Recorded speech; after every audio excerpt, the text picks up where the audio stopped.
Paused the cassette because we had somebody trying to get in and get to their gear.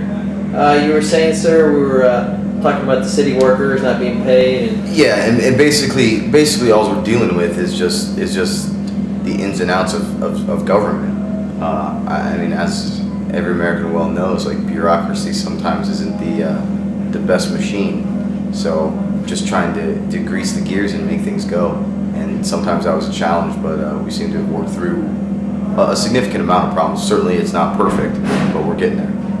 Okay. I recall earlier from our conversation that you were saying, you know, in the past, the citizens themselves wouldn't, I think the example you gave me was a water pipe broken in the street, and they wouldn't concern themselves with fixing it. And now you're saying that you're actually seeing them going into the streets and trying to make repairs themselves. Absolutely, and I think that just comes from a history of individuals are never rewarded for going out and doing the right thing. Any stance of individualism or self-confidence was, even in Saddam's time, seen as a threat to him or his government. Then when the terrorists came in, same thing. They didn't want people fixing stuff. If things are fixed, the people have nothing to complain about. Therefore, they have no basis for their insurgency. But now that the Marines have shown their hand, basically, we've laid our cards on the table and been like, hey, we're here to help.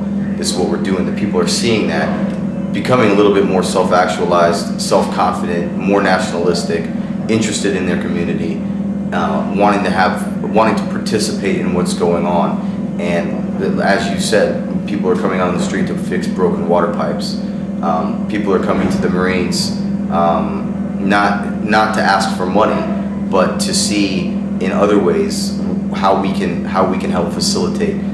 Maybe they want to, you know, inviting Marines to parties, inviting IPs to come to celebrations so they have security with the IPs, all kinds of stuff.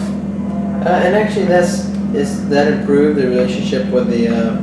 Because I recall earlier we were saying that at first the IPs were really just nothing more than just like security force. So they're keeping a real tight rein on the city. Right. Is that? I assume that's starting to slacken up because I see a lot of traffic and pedestrians. You know. Yeah, and the IPs have a really solid security plan here. Traffic flow is still not an easy thing. Just because we have numerous roads blocked off, and that's by the IP's choice, not the Marines. The Marines have never dictated to close certain roads. The IPs have always asked us to move Jersey barriers into the roadways so that they can control the flow of traffic. Right now, it's the best tool they have working for them. As far as involvement in the community, all these men are from the local community, so they have close ties, close relationships. But as we progress and make them more professional, not only do they gain more respect from the civilians, but they also begin to have more of that community-oriented policing rather than going out and hunting terrorists. Okay. So the relationship with the community in the Iraqi police has improved. I mean, I guess I'm not insinuating that it was ever bad. It's just that they had that. It was almost like I guess like martial law. They had that. Absolutely, and we did encounter problems, specifically like in the souk, in the market area. IPs kind of harassing the people, you know, trying to get money from store owners for quote-unquote protection, kind of like mafia kind of practices. And you know, the Marines kind of stepped in, started to speak to the higher IP officers and get these things corrected, firing IPs, and the IPs would arrest people, because at times, you know, sometimes the communities, like when they're getting harassed by the police, they start to question, like, how is my life any better? And that's what the IPs are working on right now, is showing the people that they're here to serve them, not the other way around. Oh, they actually have like a civil affairs or something where they're actually policing their own now? They now have an internal affairs set up. It's not in any of the stations. It's an independent organization, and they're really starting to roll and do some good things. Okay, so a lot of these problems are actually being corrected now. Correct. Not only it's kind of going outside the responsibility of the station chief, and it's actually this other entity that's responsible for investigating the stations. Yes. And how's that working along? It's going well. Has there been any examples of it being used? The internal affairs.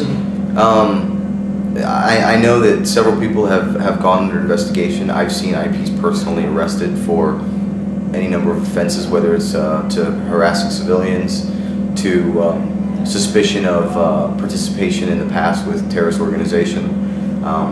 So they're really coming in and nugging in on these details now. Oh, that's good to hear. Okay, I guess we covered the first month. The second month, is there anything, like any significant events we perhaps have left out or anything? No, I don't think so. I think that's basically it.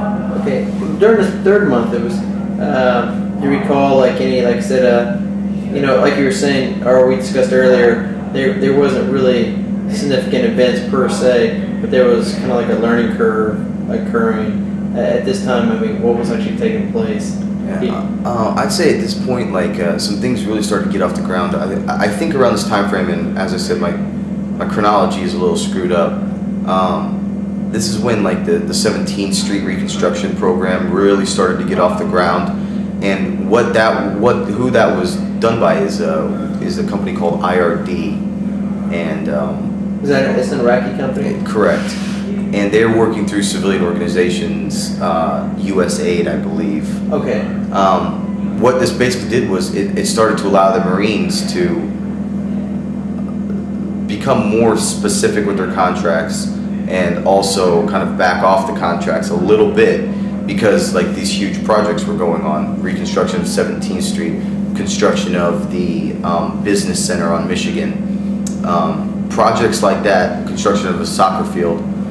Projects like that really got the people's focus in on seeing the city being reconstructed, because what those organizations bring is millions of dollars to the fight and that many more connections on getting jobs done.